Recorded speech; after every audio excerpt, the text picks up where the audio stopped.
Hello,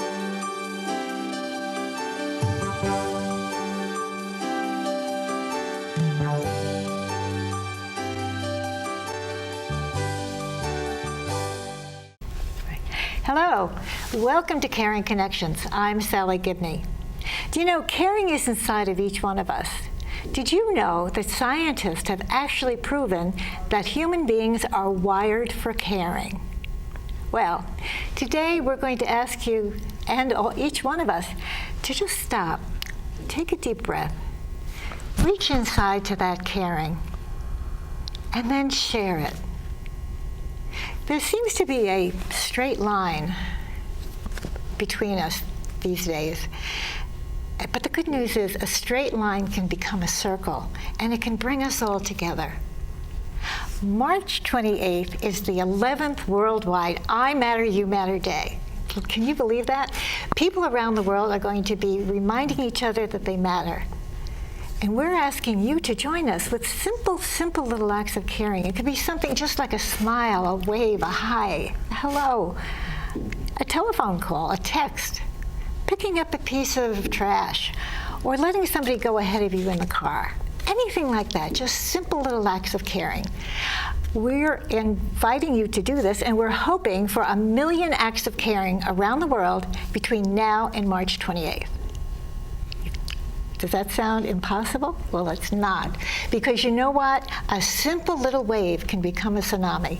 And that's what we're going to be, a tsunami of I Matter, You Matter, caring acts between each and every one of us. So join us. My guests today are here to share what I Matter, You Matter means to them. So Sandra, please tell us about yourself. Yes, my name is Sandra Enos. I'm a retired sociology professor and a social entrepreneur. Glad to be here. We're glad to have you. Christine. I'm Christine Franceschini. I'm a mother, grandmother, and friend. And Bob, our token male. I'm the token male. Yeah, I'm Bob. In addition to being the token male, I'm the director of the East Greenwich Drug Program, and I've been in that capacity for 40 years, and I don't see any end coming soon. Yeah, thank goodness for that. We need you. I think can all of us just start to share, what does I Matter, You Matter mean to you? And how have you been sharing it? And what do you think, Sandra? Yeah, I think it's part of an enormously important movement, especially after the pandemic, right? When we've been so isolated, to think about the fact that we're all part of a human community, and that those everyday connections, passing people on the street, all these encounters we have, we can make them special. We can make them every day more special to all of us, even if we're not inclined to. So I think this idea that people matter, and telling them so, is hugely important to having the kind of communities we'd like to live in. Exactly. Christine, how do you feel about it? I think it's a wonderful opportunity for all of us to be kind to each other. And I think most importantly, our children are our future. And I think it's really important that we encourage them or show them by doing it ourselves, caring about Being other examples. people and being respectful of other people. And just, a little hello. Makes a difference. Yes, it does. Yeah. Bob, what do you see? In many ways, I think it's at core of what it means to be human. Aristotle once said that man is by nature a social animal. And when we just referred a little bit to COVID truncated a lot of those little relationships that we have. It put us at distance. And so to matter, to care, to connect, that's what it means to be human. And to make some of those reconnections, it's going to go a long way to ameliorating some of the mental health, the anxiety, stress conditions that people are experiencing these days. Yeah, absolutely. I know myself, I tend to talk to everybody, which no surprise there. But I find when I walk and I just say hello to someone, some people will respond and some people won't, but it's not personal. But I find that people with dogs and children are the ones that always do respond. But I know not just that I am so happy to greet people, but I feel good after it. You know, after I say hello and somebody will say hello back or whatever, it really has an impact on me and can turn my day around. Can you share a couple of little things where you have found this to be the fact? All right, I tell people all the time I've got the best job on the planet Earth because a significant portion of what I do is working with young people. As we get older, sometimes we put all these little lines of demarcation in our heads. Don't do this, don't do that.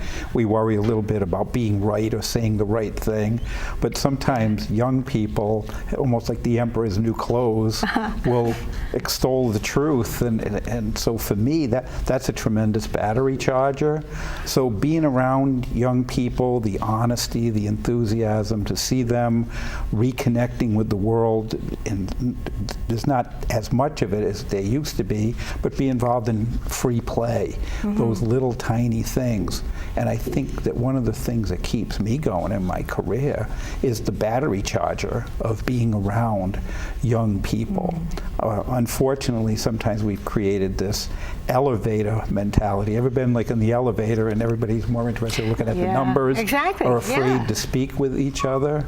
Well, kids are the people socially and kind of metaphorically that will talk to you in the elevator. So I think for me, I can tell tons of stories of how young people have their innocence, their enthusiasm, their energy has been, again, like I said before, a battery charger for me. But COVID has had an impact on the kids, hasn't it? I mean, the fact that they were isolated, they weren't in school, they were, I think that, have you seen that there has been a change in that where the kids, between the cell phones and everything else and then COVID, it's sort of like giving them permission to do this. Well, it's funny because people a lot smarter than me have detailing this, but I created something called Interrupted Community Engagement Disorder. It's called ICED. And what's happened now is development, a lot of development has to do with interaction, chatting, the lunchroom type stuff, just social play.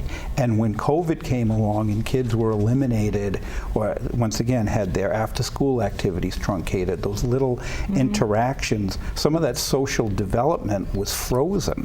And I think that we're still seeing, as we see a rise in a lot of the mental health conditions that young people are expressing and that are being detailed, a lot of that is coming from, as you stated, some of the over-reliance on social media, and then put kerosene on top of that, what happened with COVID and a lot of those developmental delays brought on by isolation. Yeah, which is really, so why don't we each share, little cards that are going to be passed around. I matter, you matter.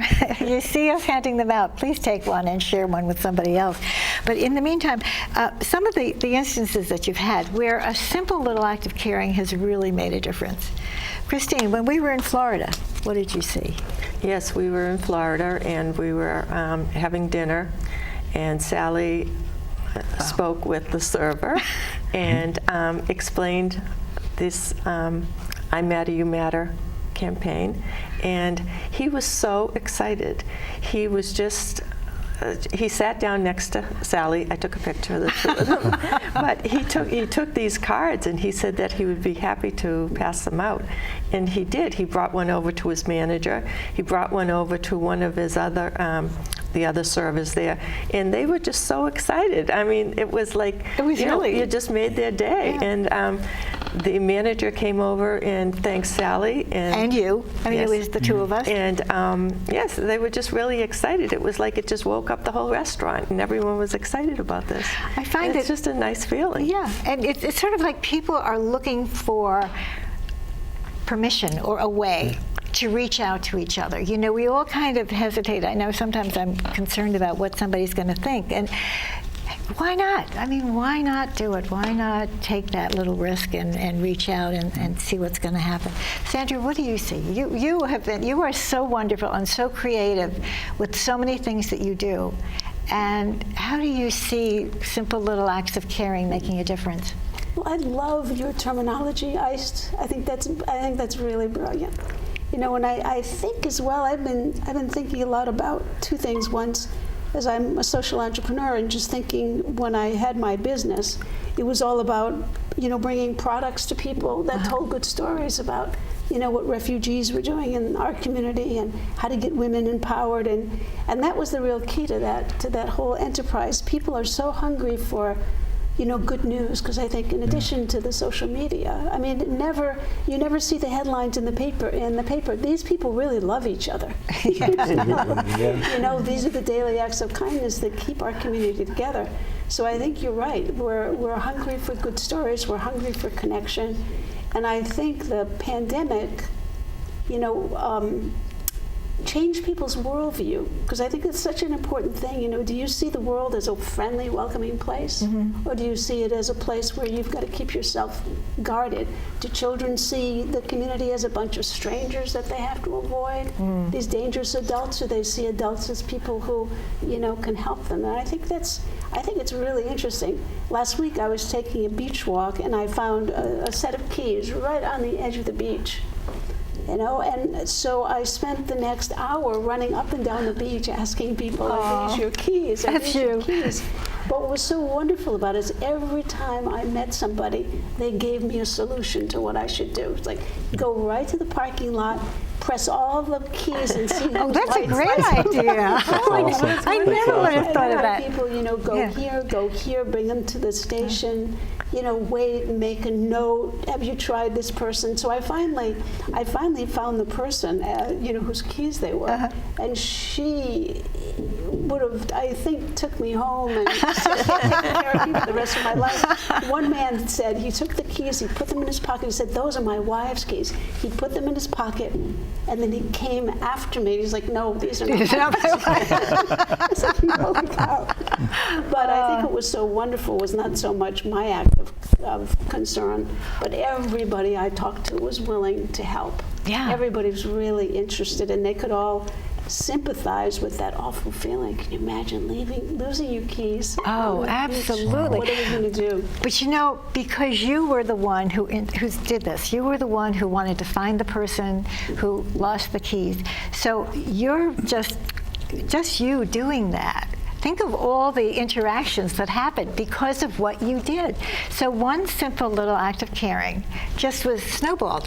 That's what happened. Right. And people would ask me as I was walking, did you find them? Did you find them? So we got to close up that story. But I do think there's something about approaching the world as the world being full of goodness, the world being full of joy, the opportunity to meet Bob on the street and have a long conversation with him, although I've never seen him before in my whole life.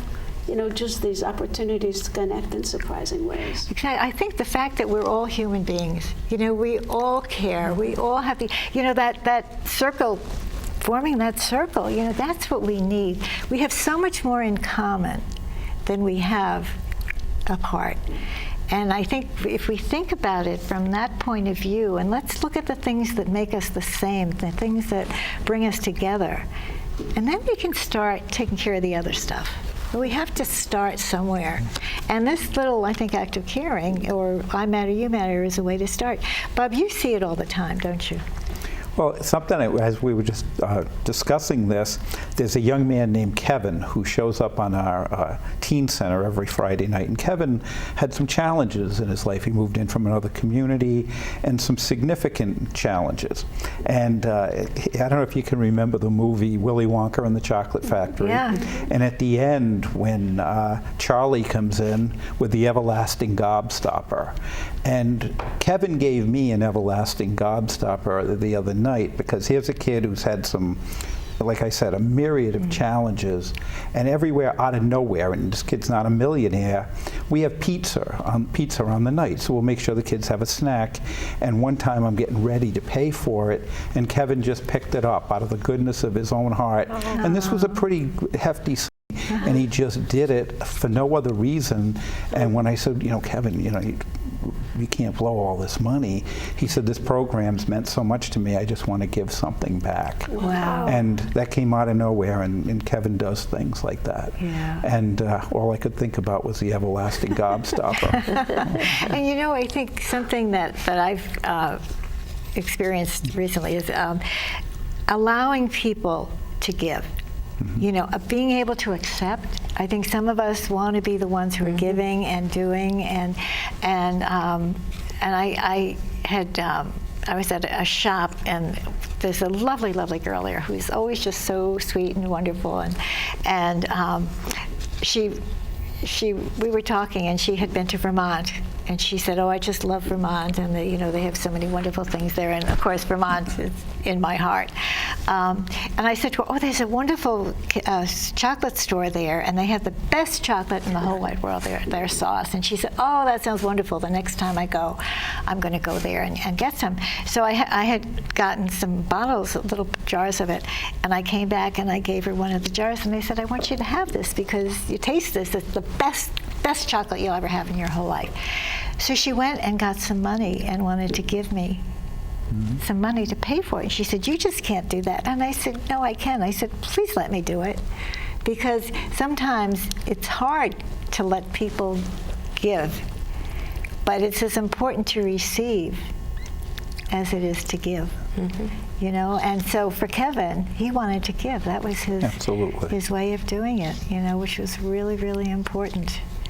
You know, I think too, given Bob's work, you know, I think I'm a sociologist, and I think there's so much research that, you know, links for kids, when kids feel like nobody knows they're alive, when they feel like nobody invests in them, it's such a straight line from that to like early pregnancy or, you know, drugs. Absolutely.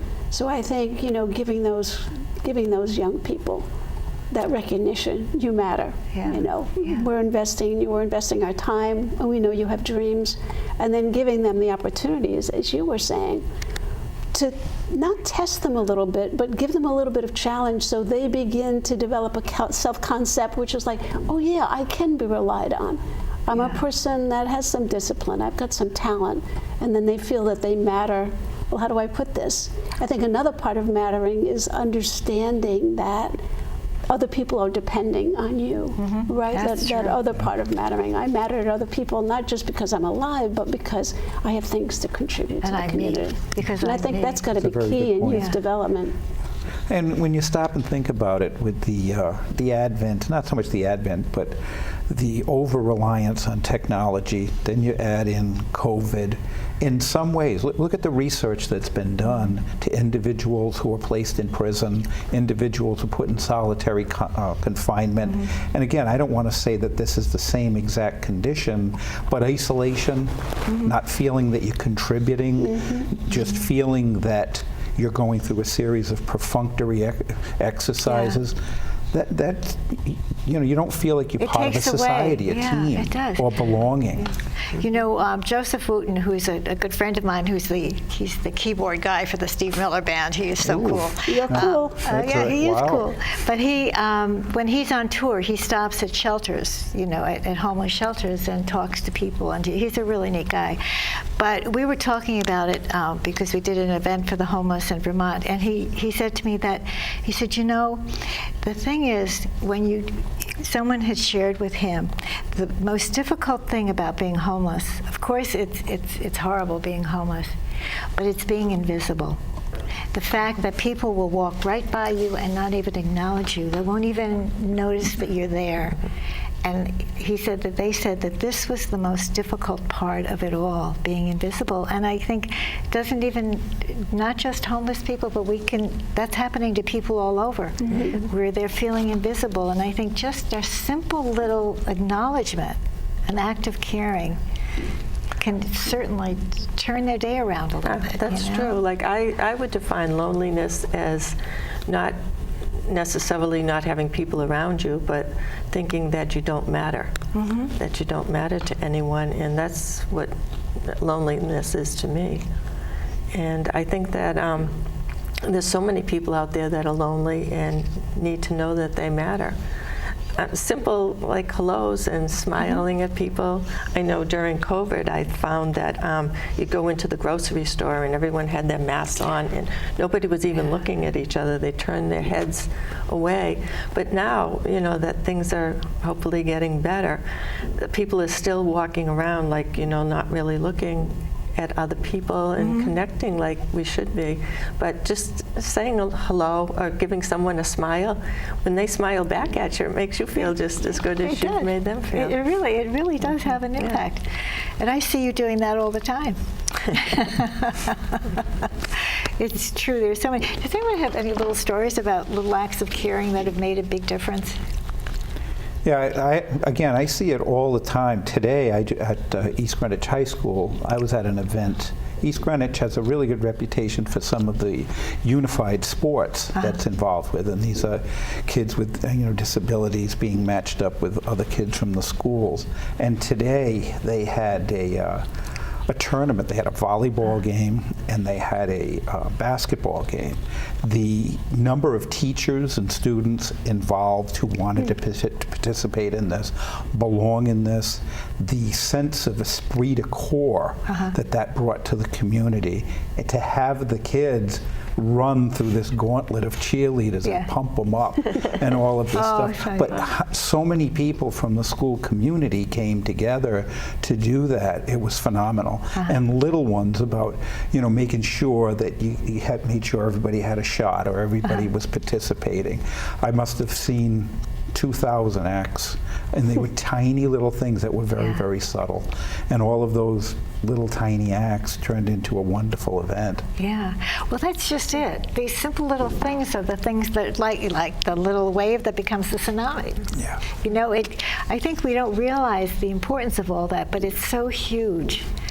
It's just really, really amazing, I think, and something that we want to share.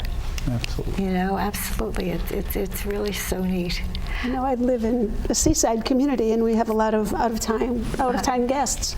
The summer people come in, and it's almost a palpable change, because we're kind of used to saying hello to each other, and you see somebody in the supermarket who you haven't seen there before, and they're in a rush, and they don't know that actually when we encounter somebody who's picking out the same vegetable, we say hi to them.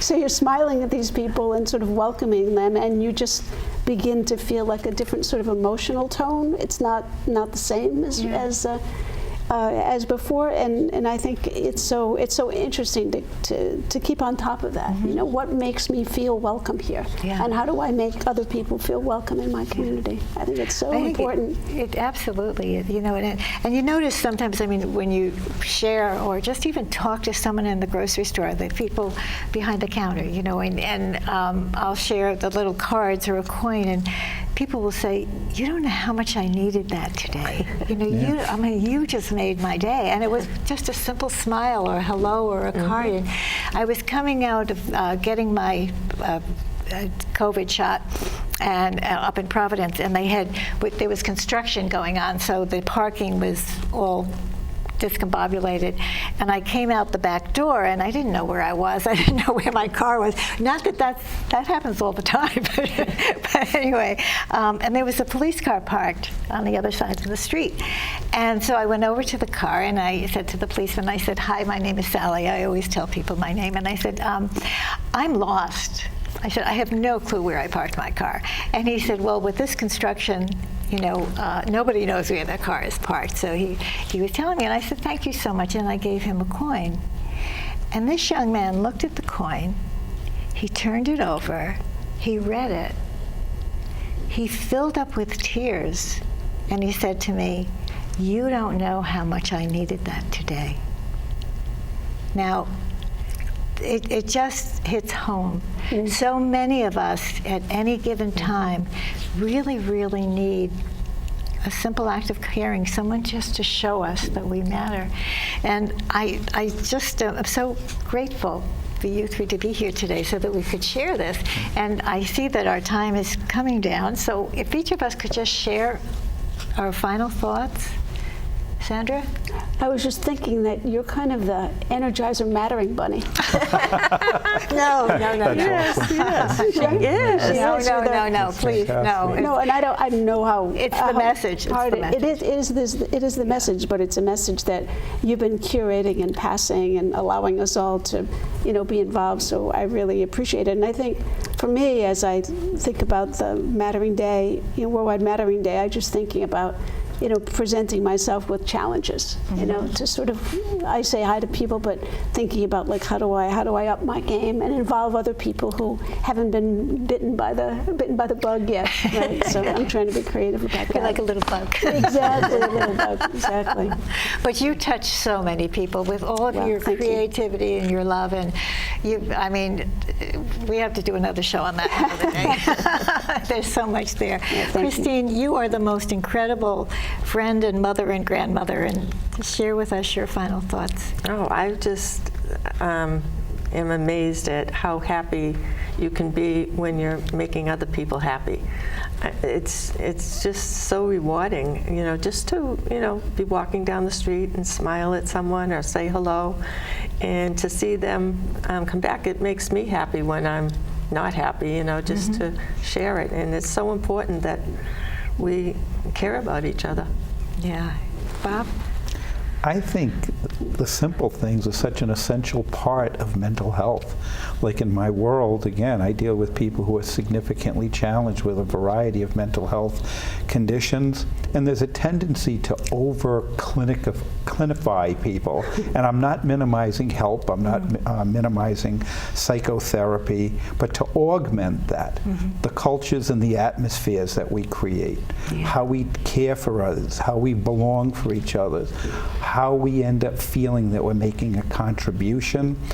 I actually think that, as I stated in the beginning, that's part of the human condition, but I also think that's part of an ethereal spiritual connection with other people, and I think that it's the simple things that really make the world go round. You're absolutely right.